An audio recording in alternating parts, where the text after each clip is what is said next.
Muraho neza, ikaze kuri Real Scholars. Muri iyi video wongeye kubereka imyanya 17 y'akazi kari gutangwa kuri Rwandair. Ko twababwiye ko tuzajya tubagezaho scholarship ziri kuboneka ndetse na job opportunities. Uyu munsi tugiye kubasangiza job opportunities nk'uko twabibasezeranyije.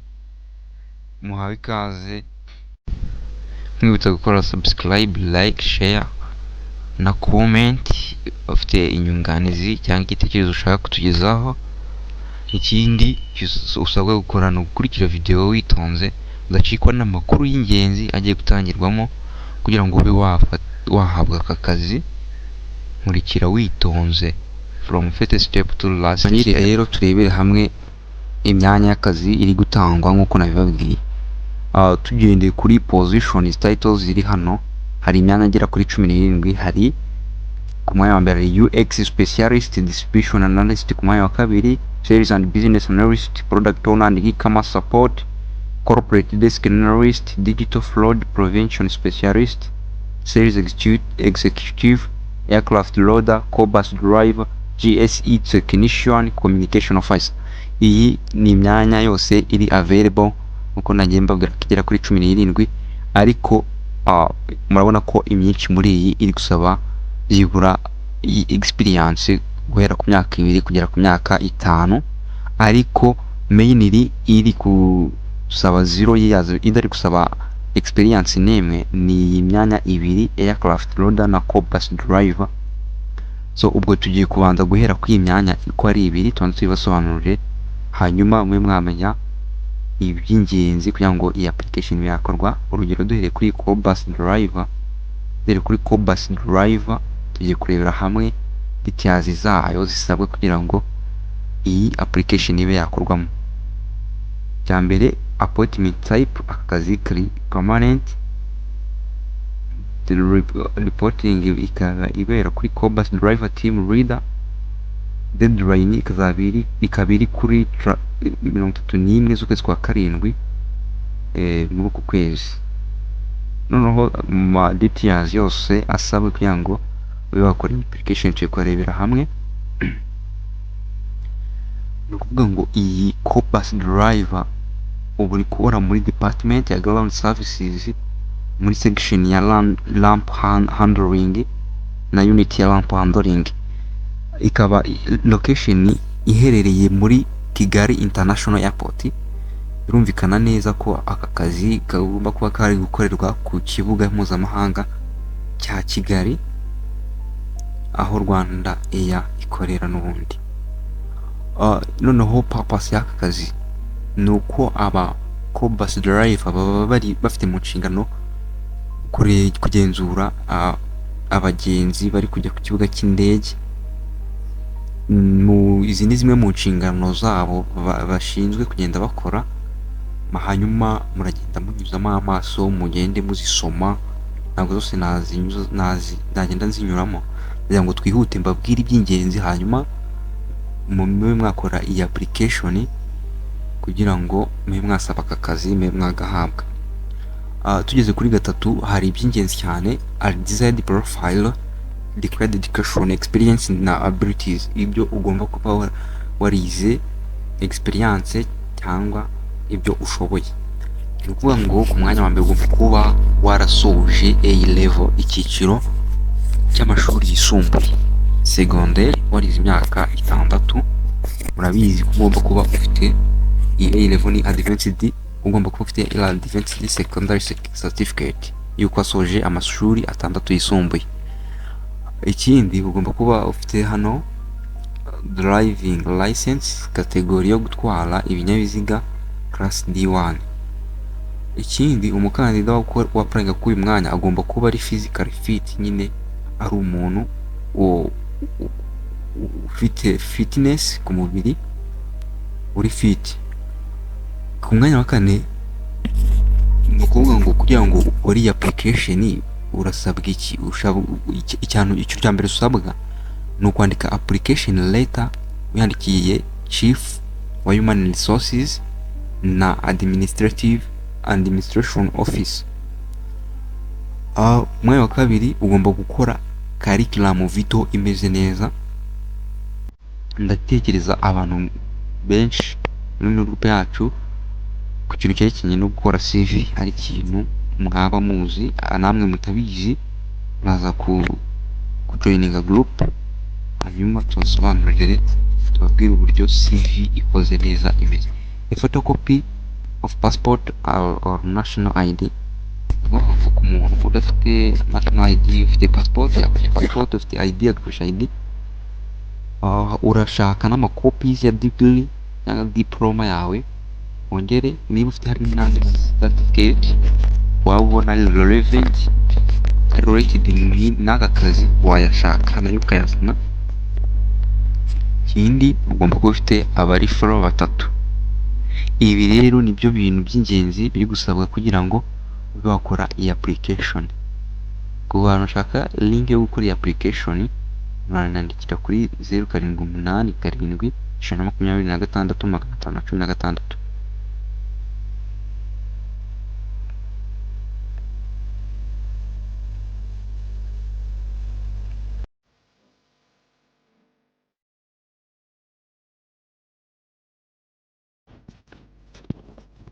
tugarutse noneho na aircraft loader. Aircraft loader tugiye kurebera hamwe nayo ibisabwa. Aircraft loader nayo akazi kari permanent. Noneho twihuse turebe details, application details. Mbibutsa ko nimba muzi abantu basoje senior 6, bagenzi banyu basoje senior 6, mwabasangiza iyi video kugira ngo aya mahirwe atabacika, babe bakora iyi application. Turebeye hamwe kuri job title ya aircraft loader, ukora muri department ya ground services, no muri section ya ramp handling, unit ramp handling. Nanone nayo akazi gaherereye ku kibuga cy'indege mpuzamahanga cya Kigali.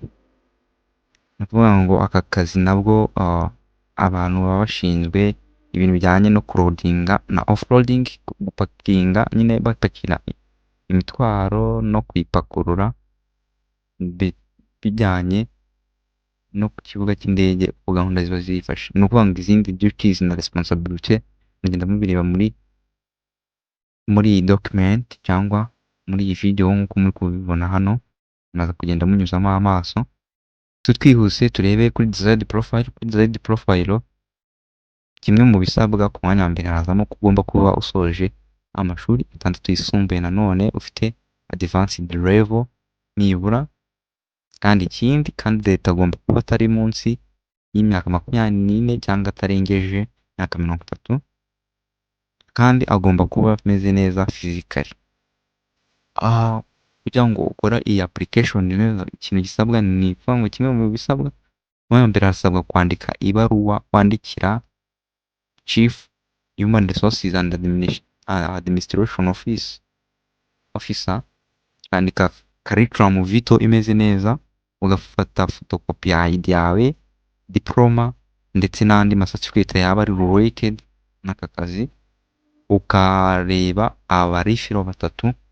Ibi nibyo bintu bisabwa. Ibi niba ufite ibi bintu, ntucikwe no gukora iyi application, kandi musaba gukomeza gukurikira neza iyi video umenye ukuntu application process yose ikorwa, nta kintu na kimwe kigucitse. Tugiye kugenda turebere hamwe mu yindi myanya ibisabwa, tunyuremo twihuta, hanyuma tutangire tugendane uko iyi application ikorwa, process yose, kugira ngo ube wabasha kuyikora neza, hanyuma ubona amahirwe kuba wahabwa aka kazi.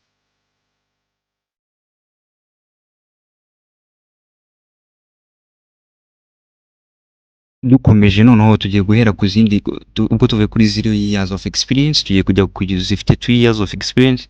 Tuzinyurimo twihuta kugira ngo nabatindira, hanyuma mumenye ko application process yose ikorwa kuva kuri step ya mbere kujya kuri step ya nyuma. Duhere kuri communication office. Tugeze kuri communication office, tugiye kuri details z'ibintu bisabwa, turareba iby'ingenzi cyane kugira ngo tudatinda. Aka kazi nanone ni ku kibuga cy'indege, n'ubundi niho location niho kazakorerwa. Responsibility nabwiye ko murazinyuramo mukareba. Hanyuma tugiye kuri desired profile. Iyi communication officer irasaba abantu bize marketing, bafite bachelor degree in marketing, communication, journalism ndetse na public relation. Nimba hari abantu muzi bize ibi mbabwiye, mwabasangiza iyi video nabo bataza gucika.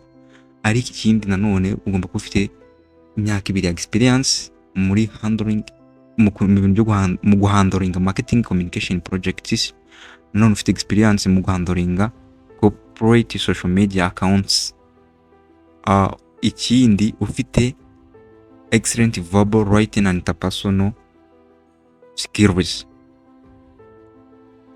Excellent command of English, French and Kinyarwanda. Ugira nanone uzi kuvuga izi ndimi, Icyongereza, Ifaransa ndetse n'Ikinyarwanda.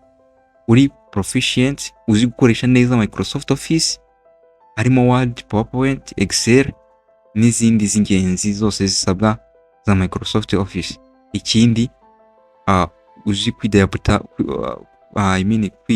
responding kuri change yaba ibaye ari yose mu buryo bwiza kandi vuba. Good time management, uzi ku managing igihe kandi ufite organization skills.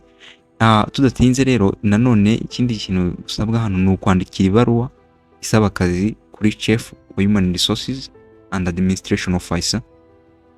CV nuvuga ngo hano ibisabwa mu applyinga nk'ibyo nagiye mvuga n'ubundi. Mu bantu bankurikiye neza ni ibingibi murashaka, hanyuma nimura kubibona mu byo organize muze kubyohereza kuri link nza kubahereza, na process yose ngiye kubereka yuko birakorwa. Dukomeje na GSE technician, tugiye kureba hamwe nabyo ibisabwa byayo kugira ngo ube wakuprayinga kuri GSE technician. N'ubundi akazi gaherereye Kigali International Airport. Ibisabwa nuko ugomba kuba nibura warize ufite advanced diploma muri mechanical engineering, automobile technology.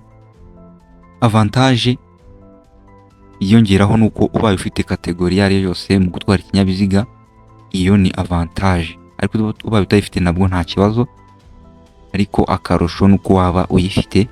Nanone hakaba hasabwa gukora application letter, CV, ufite ID yawe, copy ya degree, certificate relevant niba hari n'abarishoro batatu. Udatinze dukomeze n'akandi kazi gahari.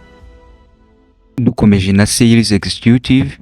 Sales executive nayo turasanga bimwe mu bisabwa ari uko umuntu agomba kuba yarize afite bachelor degree muri business, sales, marketing cyangwa field related.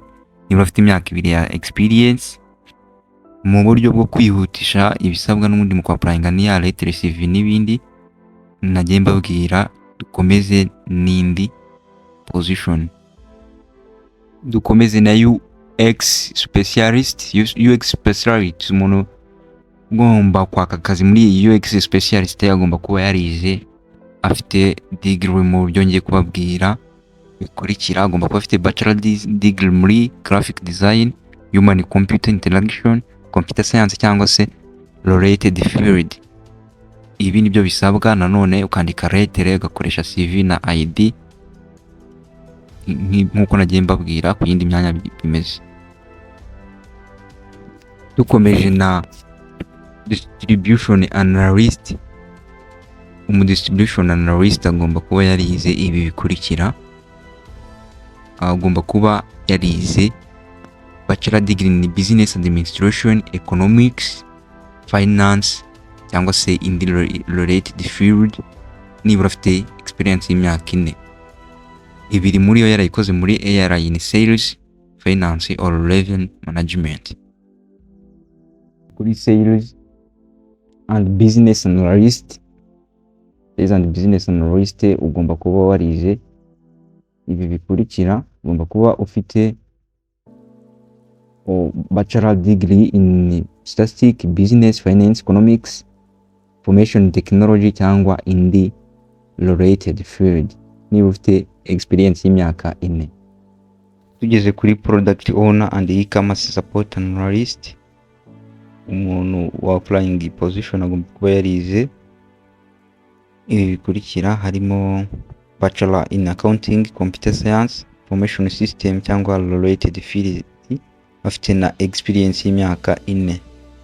Kuri corporate corporate desk analyst ugomba kuba warize ibi bikurikira, ufite na experience y'imyaka igera kuri 4, ugomba kuba warize bachelor degree in business cyangwa finance cyangwa economics cyangwa in related field.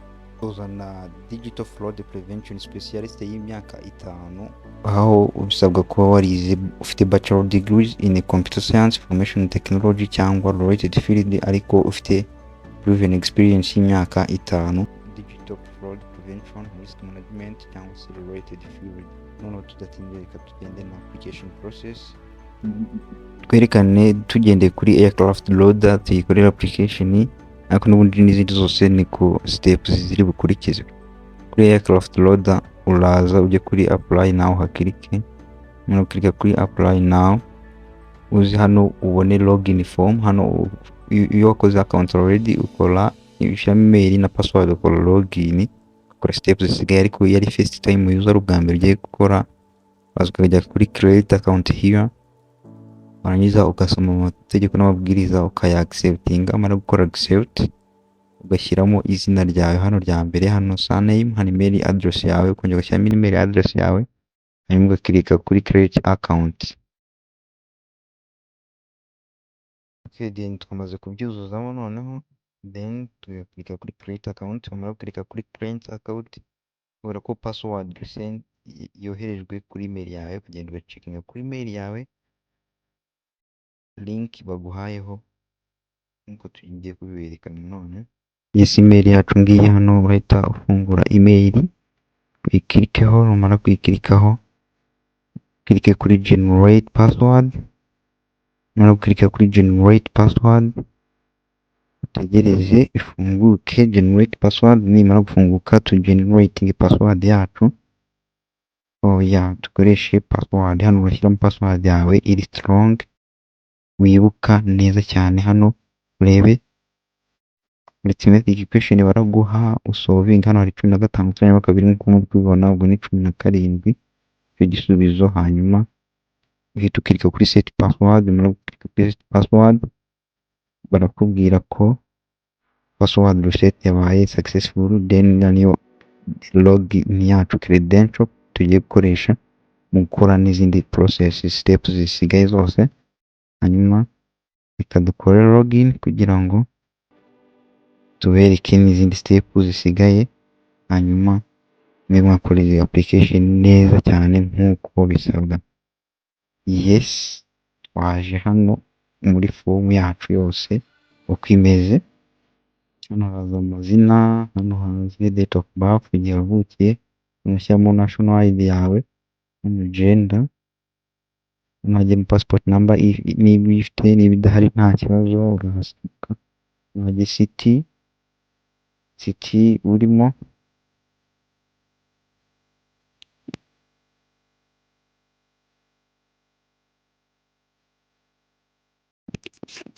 nationality hano community, hano country of residence, hano postal code, hano hajye mobile phone number yawe, hano hajye residential address, hano ushyiremo nimero yawe yindi ya telefone. Numara kubisoza urakora kuri save and proceed. Numara gukora kuri save and proceed, ariko hano bino byose ugomba kuba wabyujuje. Numara kubisoza urajya kuri academic records. Uragenda wadingaho qualification bitewe n'icyiciro.